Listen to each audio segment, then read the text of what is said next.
Godox just released the new V860iii for Fujifilm cameras. Should you buy it? Should you upgrade from the V860ii if you already have that? Or should you switch to it if you have the Godox V1 that came after that one? Let's talk about it.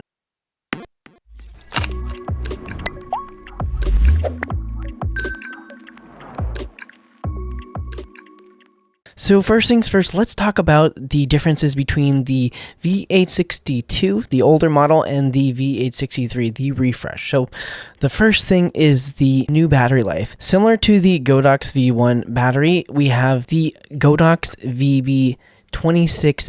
So the one in the Godox V1 is the VB26. The battery life performance is actually very similar as far as the amount of shots that you could fire, the overheating improvement over the 862. So all those kind of Godox V1 improvements that happen over the 862, the 863 now has all those features. And the A denotion is actually significant because it is letting you know that it is actually a refresh battery from the VB26 that's included in the Godox V1 if you bought that one. And as far as the flash power goes between the V862 and the 863, I don't have an 862 to test over here in my office, so I'm going to assume they're pretty much the same power, but definitely check out some other videos to see information on that one. The biggest and most important improvement for myself and the way that I use the flashes is the updated user interface. So if you didn't already know, the flashes can be used kind of as a trigger for all your off-camera flashes if you use the Godox system. So basically you can put a Godox flash on top of your camera, use it to do bounce flash or on-camera flash, as well as control the other flashes that you have out in the field. And at the same time, you can also turn off the flash on top of the camera so it's not emitting any power, and then you can use it just as kind of like a remote on top of your camera. Instead of having one of those like X Pro or XT2 or whatever things, you don't need those if you have one of these flashes on top of it. And the main reason why that I got the Godox V1 in the first place, because it had a more improved UI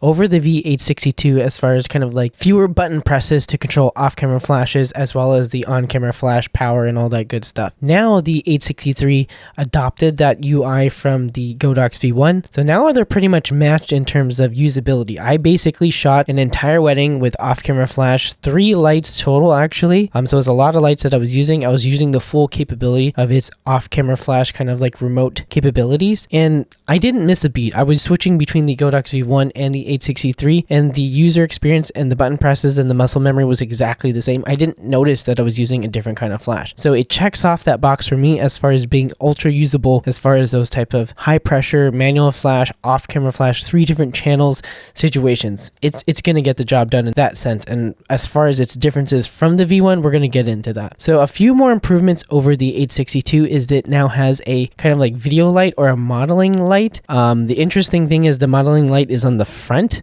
It's not in the kind of like the flash head, which you would think in order to model the light, it's going to shoot the light from the same light source. So if you ended up pointing your flash up, it's not going to model that type of lighting. So that doesn't really make sense to me. It's going to be where the body is pointed. So I think some people are saying, oh, is this an autofocus assist light? And I guess you could think about it that way. But for me, I think having a light flashing on my subjects, or like if I was like roaming around the reception hall trying to find good angles for a speech, it's going to be shooting the light from super far away. So I think it just doesn't make sense for that type of situation. So I actually just leave it off and I don't use it at all. And I think one really kind of unnoticed improvement is the hot shoe. So this has a new kind of like slide to lock hot shoe on the Godox V1 as opposed to the screw-on one that used to be on the 862. And that one was really known to break a lot. I have a friend that kind of went through the 862 hot shoes like every 2 or 3 months when he was shooting full weddings during the wedding season. Yeah, so that's not really something that is nice to have, and you had to have a lot of extras in stock. When I've been using the Godox V1s for at least 2.5 years now, I've never had the issue of needing to get a replacement hot shoe. So I'm glad to know that the 863 now has the better improved hot shoe that's not going to break as often. And I think one other feature that I didn't know that was new on the V1,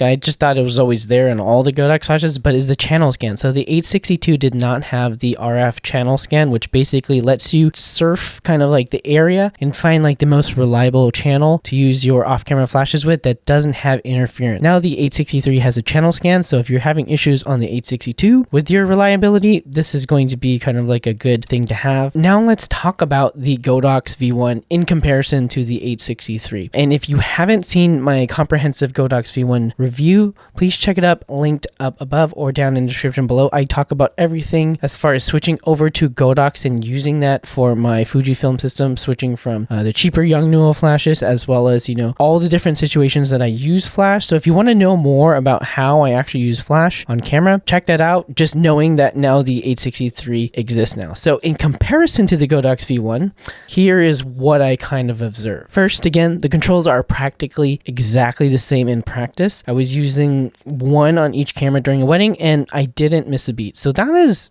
a very important thing, because that means usability wise, it's going to be exactly the same. If you're a professional and really pushing your gear, you're not really going to feel the difference. As far as the power, so the flash power comparison, I actually realized that, I don't know if this is what is supposed to happen, but the 863 seemed to be a stop more powerful than the Godox V1. I was just using a flash light meter and just popping it off at 1-to-1 power at the same zoom level. Take that as you will. I think I vaguely remember that the 862 was supposed to be more powerful and you were getting a downgrade in terms of flash power, so that seems pretty accurate. So the biggest difference that you'll probably notice right here is the flash head shape. So the beam comparison between the two flash heads, if that matters to you, the V1 is going to have kind of like a more circular beam and the 863 is going to have the more traditional rectangular beam. I traditionally do bounce flash, so it doesn't matter to me. And then when I do front facing fire, it's more kind of like a party shot. I'm not really trying to make the most flattering light. It's really kind of like a raw kind of party shot, like a nightclub type look. As far as the modeling light goes, so the Godox V1 has the modeling light inside the flash head, which I think is more appropriate, because then wherever you point the light, it's going to model the same thing. Whereas the 863, again, it's on the body, so it's not going to model the light that's coming from the flash. Doesn't really make sense. I'm not sure why they did that. If the modeling light is important to you, the Godox V1 is probably going to have the more accurate type of modeling light. And I think the biggest consideration that I think you need to have is the round head gives you the advantage of the Godox AKR1 magnetic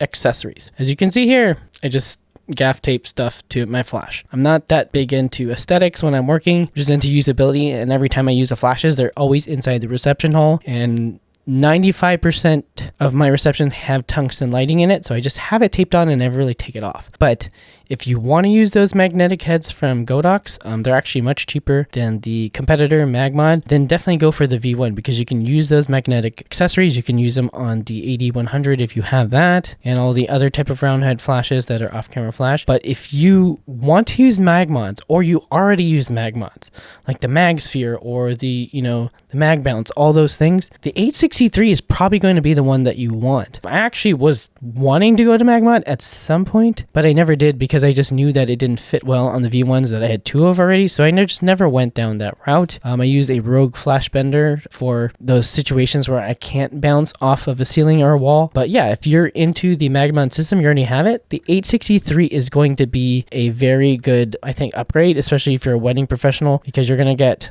better overheating, more flash pops, you're going to get better user control for your off-camera flash, and then you can still use your Magmods that you love and adore. So take that into consideration. So one thing that kind of bugs me on the 863 is that, I don't know why, but I wish Godox would just make the lights just go one way and then go all the way to the other way, instead of stopping kind of short like this. I think it's about time for them to make it go all the way around. It's just easier to work with that way, but they don't have it. And I thought the Godox V1 did the full 360, but it actually doesn't. So it goes this way and then stop short there too. So I thought that was a con for the 863, but it turns out they're actually the same. So who knew?